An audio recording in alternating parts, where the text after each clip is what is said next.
Welcome to Citizens Hour on West Africa Democracy Radio. I am Atia Winimbila. And I am Veronique Njai. This is another edition supported by the National Endowment for Democracy, NED. Now, on our last episode, it was the eve of Benin's presidential election. We examined the preparedness of the election management body's expectations and possible outcomes. As you know, the polls were relatively peaceful and turnout at approximately 59%. Finance Minister Bromold Wadani, backed by the ruling coalition, and running mate Mariam Chibi Talata secured a landslide victory, with around 94% of the vote against the sole candidate accredited opposition, Paul Humpe of the Kauri Forces for an Emerging Benin. 2 weeks after the April 12 polls, we examined the role of election observers, lessons learned from the polls, and what all of this means for Benin and West Africa as a whole. We ask, what impact, if any, did election observers make in the contest, and what lessons apply across West Africa amid growing questions and political pluralism, voter apathy in urban areas, and public trust. To begin the conversation, in Porto Novo, the capital of Benin, the presidential election reportedly took place peacefully on April 12th. Local observers were present throughout the day to ensure the transparency of the process. Many believe they played a crucial role in the smooth conduct of the vote. To assess this situation, here's a report by Pulsheri Gemino from Radio Weke, one of our partner radio stations in Benin. And this report focuses on domestic observers on the ground. This report is voiced by Imo Edit.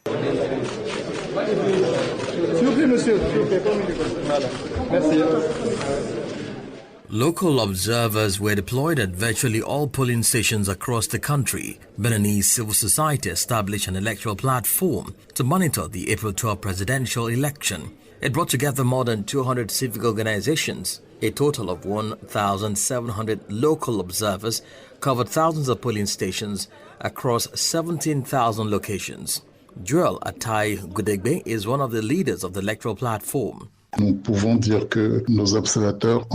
can say that our observers have monitored at least 4,000 to 5,000 of the 17,000 plus polling stations set up. The goal is to collect data based on specific criteria. These criteria cover a number of factors related to transparency, the quality of organization, and voter confidence. To ensure the transparency of the presidential election, the electoral platform set up an election situation room. This allowed it to analyze the extensive data from the field, which was reported to it by these observers. Again, here is Joel Atai. This concept connects field observers to the platform's central office or headquarters via text messages sent according to specific codes. At set intervals and based on predefined criteria, these messages are then collected by IT platforms at what is known as the election situation room. So, IT platforms collect the messages and project them onto a map to provide snapshots of the overall situation in the country at a given moment. This then allows, beyond the technical room, another room known as the specialist room, comprising experts with diverse backgrounds such as those in elections, security, sociology, statistics, demography, and law. There are a number of specialists who collect and analyze the data, can direct it, or have the facts verified by a room we call the verification room. This is to address fake news. Despite a few irregularities noted during the presidential election, observers describe the vote as generally transparent. We did not fail to ask the Constitutional Court to use every means at its disposal to distinguish cases where water jamming may have occurred, which undermines the voting rights of certain voters. The mobilization and role of local observers in ensuring the transparency of the election was praised by political actors. Paul Humbe, the Kauri Forces for an emerging Benin candidate in the April 12 presidential election, has acknowledged his defeat as indicated by the results, a fact confirmed by observers. Joel Hayusunu is one of the leaders of the FCBE party. After the selection process, numerous irregularities were identified. We received many reports. The feedback was not very positive. Our candidate has already congratulated candidate Wadani. To ensure the transparency of elections in Benin, local election observers are becoming increasingly active with each election. They play an important role in monitoring the voting process. Well, clearly from that report, there was some form of collaboration between the local observers working side by side with polling officials and party agents, but there were also questions about irregularities and what possibly could have happened during this entire process, Vero. Yes, I mean, when it comes to elections, it's always difficult to rule irregularities out. But yes, the conversation is still on. We are still looking at the impact of observers when it comes to free and fair elections. The election that was held on April 12 in Benin, there were, of course, numerous international observer missions, and they were on hand to monitor the votes. They worked alongside local observers to help ensure transparency, as we have discussed, across thousands of polling stations in the country. But what was their actual role in this particular election, and how can the government be encouraged to better incorporate their recommendations? Here is a report by Epiphany Keke of Ocean FM in Cotonou, one of our partner radio stations, voiced by Sankule Janko. Deployed 3 weeks before Election Day, observers from the African Union, ECOWAS, the International Organization of La Francophonie, and many others covered the entire election process, from assessing the legal framework to analyzing electoral disputes and announcing the results. The framework for evaluation was well defined. Almost unanimously, the observers and missions delivered their preliminary verdict the day after the vote. Nana Akufo-Addo is the head of the ECOWAS mission. Dans l'ensemble, le processus d'ouverture s'est déroulé dans le calme et de manière ordonnée. Overall, the opening process proceeded calmly and in an orderly manner, with a visible but non-intrusive presence of security forces in most localities. However, observers noted isolated cases of certain polling stations opening early outside the start time stipulated by the electoral law, and sometimes, in the absence of political party representatives, the mission observed 1,250 polling stations spread across the country's departments and major municipalities. Our observations noted instances of ballot box stuffing, attempts at vote buying, and interference by election officials at certain polling stations. These are issues that warrant correction in the future. However, these isolated practices were not sufficient to undermine the integrity of the election, which took place in a calm atmosphere and was generally well administered. The vast majority of polling stations visited ensured the secrecy of the vote. In terms of inclusivity, the accessibility of polling stations was deemed generally satisfactory. L'accessibilité des postes de vote a été jugement globalement satisfaisant. Observation is not limited to mere observation. Each mission presents a report in which it makes specific recommendations to all stakeholders. Sylvestre Ntibatungaya is head of the African Union Observation Mission. The mission considers that the presidential election of April 12, 2026 took place under satisfactory conditions, with progress made in certain areas, but also challenges that require the attention of the authorities and all stakeholders.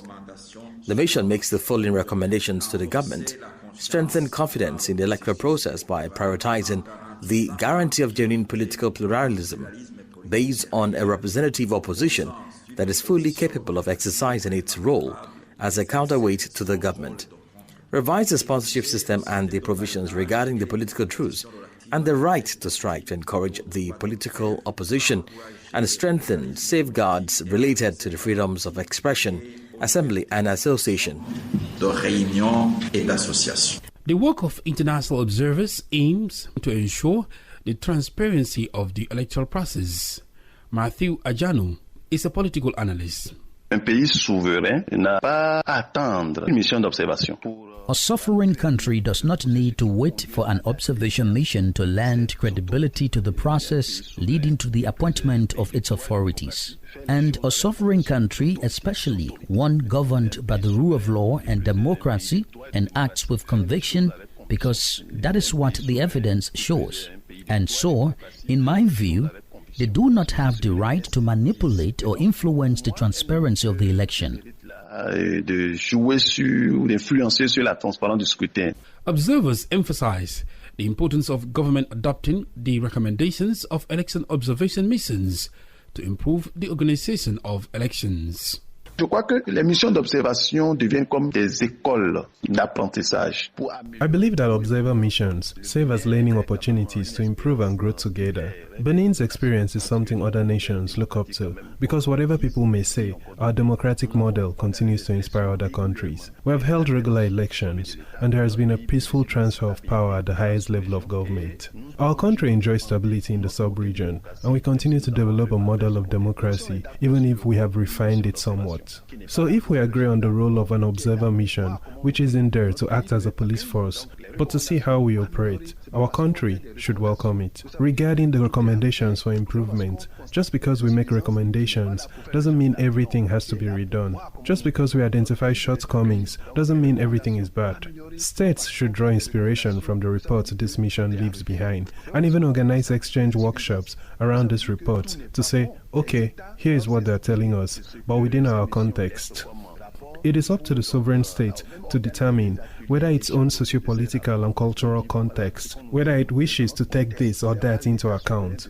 Because what may constitute a shortcoming on the mission's part is simply a brief stay in the country. Thus, they are sometimes not sufficiently immersed in our socio-cultural realities.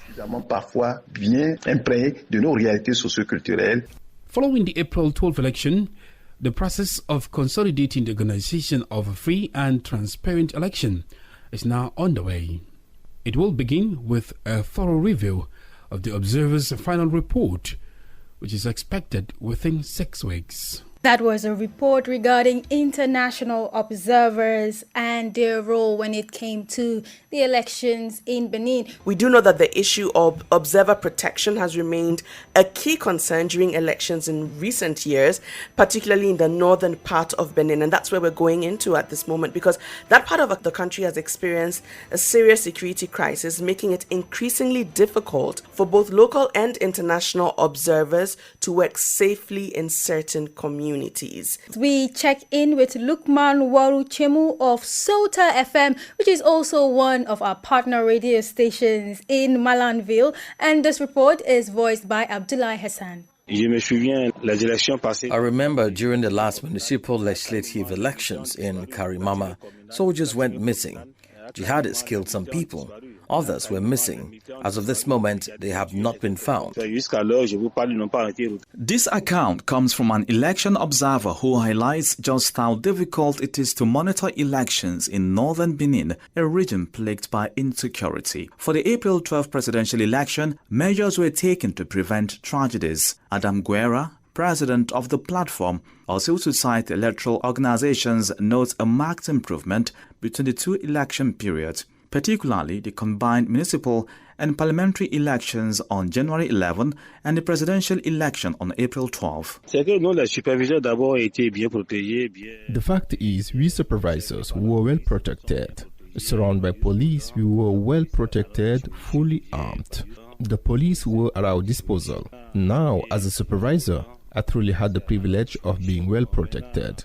Wherever I am, security is with me. Increasingly, the Autonomous National Electoral Commission, or SENA, is taking security measures to protect observers. Buhari Abu Sule Adam is the Director General of Elections at SENA. We ensure security throughout the entire country. When you arrive, we've done everything we can for you. We've given you your kits. We've given you your badges. You will be able to go anywhere and you won't be attacked anywhere. And if you have been, there will be people to listen to you because the police are everywhere, on the roads, wherever you are. They are paid by taxpayers. So that is what I can tell you. But we do not fund election observation because we don't want to influence the judgment of those who wish to observe us. This may shock you, but bear with us. Let us tell you this. A synergy of action between electoral institutions, international partners, and CSOs appears to have borne fruit during the April 12 election. However, stakeholders are calling for improvements to the system. Adam Guerra, president of the platform of civil society electoral organizations. Now, our hope is that next time we will be able to provide adequate security for our agents on the ground. It's true that the Sena deployed military personnel to protect Sena members on the ground. I mean, at the polling stations, which are protected, but it would still be appropriate for civil society agents to be protected as well. According to various stakeholders, ensuring the safety of election observers has been a largely successful endeavor during this presidential election. However, civil society believes that these gains must be consolidated and strengthened in preparation for future elections in Benin. A report there on the security of election observers. One key stakeholder here is the Independent National Electoral Commission, SENA, and they introduced several innovations this year aimed at ensuring the election success. So let's look at the lessons learned and what the overall assessment is for the election. Our correspondent in Cotonou, Aziz Adams, with this report voiced by Augustine Colley. On the ground, international election observers closely monitored the voting process. Overall, the general consensus is that the election was well organized. Polling stations opened on time in most locations and voting proceeded calmly, apart from a few minor irregularities, as noted by Roland Kojo, an international observer. Le jour de l'élection, nous avons aussi observé dans un certain nombre de... On election day, we also observed the voting process in a number of departments such as Lokocha in the north, Djougou in the south, Port Novo and Cotonou. We had the opportunity to be at the polling station where the incumbent president cast his vote. We commend Benin's democratic maturity. Benin has served as a model for Africa for a number of years, and as we speak, we have heard of no protest in any city in Benin. For this, we commend all the bodies involved in ensuring the smooth conduct of this election. The point we wish to raise here is to call for enhanced training of electoral officials, because in some polling stations, some were still struggling to find their way around as soon as their polling station opened. The Autonomous National Electoral Commission, SINA, is satisfied with the results. SINA congratulates the Beninese people for their democratic maturity. All measures were taken to ensure a transparent and credible election. The announced results accurately reflect the voters' choice, says Abdou Souley Adam, Director General of Elections. The system has room for improvement. We don't claim to be the best in Africa, but we know that, at least since we've been holding elections, we don't end up with people taken to the streets, because we need a system in place to ensure that everyone's vote counts and to ensure that they can challenge the results if they disagree, using the means provided by law. The SINA also emphasizes the innovations introduced to enhance the transparency of the electoral process. The Electoral Commission has staff and managers who are sent to conduct training sessions, but even they are evaluated internally before attending the training to determine whether they are capable of conducting it. So they themselves are required to take tests, even though they work at the Electoral Commission. We don't assume they know everything. We train them on the module and evaluate them on that module to ensure they've mastered it.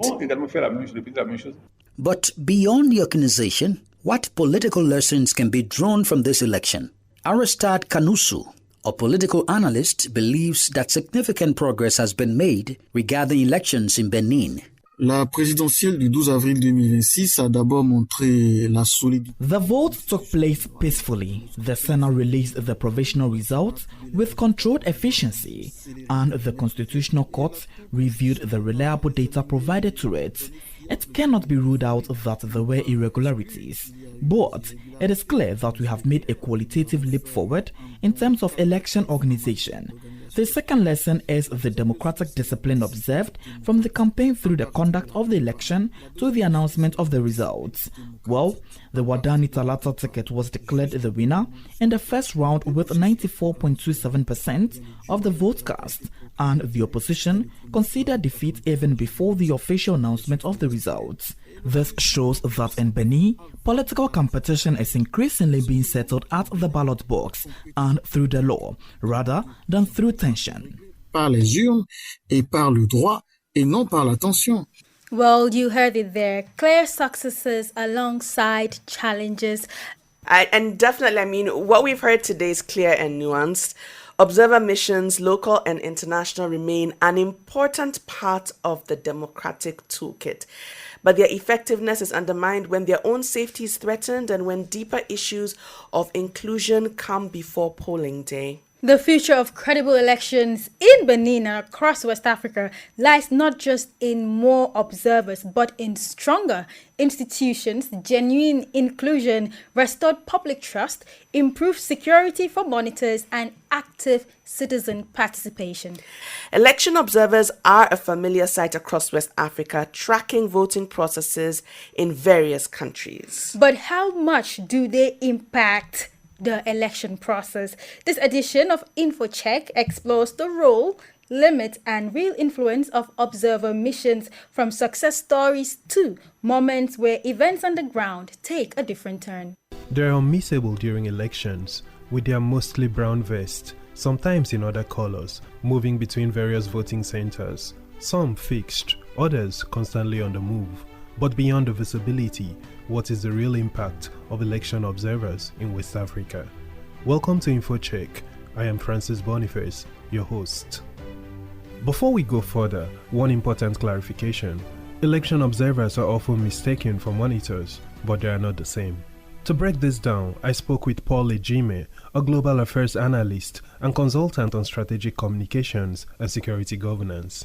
We have also to separate observation from monitoring. The observers actually record what they have seen and then send you report and recommendation to the organization that has sent them for improvement in future. But monitors can actually intervene. The practice does not allow the observers to intervene, but monitors can do that. But not all observers operate the same way.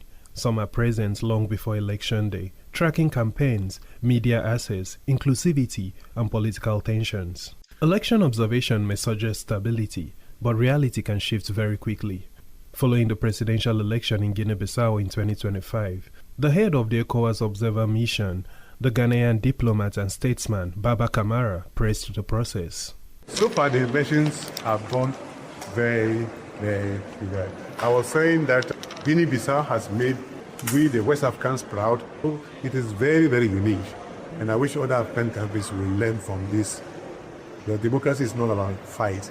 But less than 24 hours later, that same political environment descended into crisis, ending in a military coup d'etat.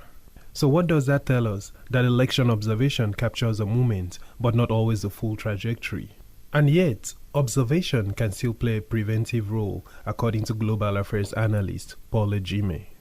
I can tell you that ECOWAS observers, because they do what you call conflict prevention or preventive diplomacy. You can't just do the standard observation and go, knowing that if anything goes wrong in that country, can have effects. Election observation is expensive. From logistics to personnel, transport, and reporting, millions are spent by ECOWAS, the African Union, and international partners. But as Paul Ejime explains, the real limitation lies in implementation. Are these recommendations implemented? You know, it's not the job of the observers to implement their own recommendations. They recommend even to ECOWAS or AU or whoever sends them. It is the duty of those authorities to follow up, and the government of the country and all the agencies. So, are election observers effective? Yes, but within limits. They increase transparency, help prevent conflict, document what happens, but they cannot enforce change. And sometimes, As seen in Guinea-Bissau, events move faster than observation can capture. In the end, election observers are not referees, they are witnesses. And in West Africa's democracies, what happens after the report may matter even more than what they observe. I am Francis Boniface. This has been InfoCheck. Don't forget, stay critical. Indeed, stay critical, and that was InfoCheck, analyzing the impact of election observers. And thank you for joining us on Citizens Hour, supported by NET, because this is how we wrap up the conversation. Stay informed, stay engaged, and keep the democratic conversation on. I am Veronica Njai. And I am Atiye Winimbila. Thank you so much for your time and for listening.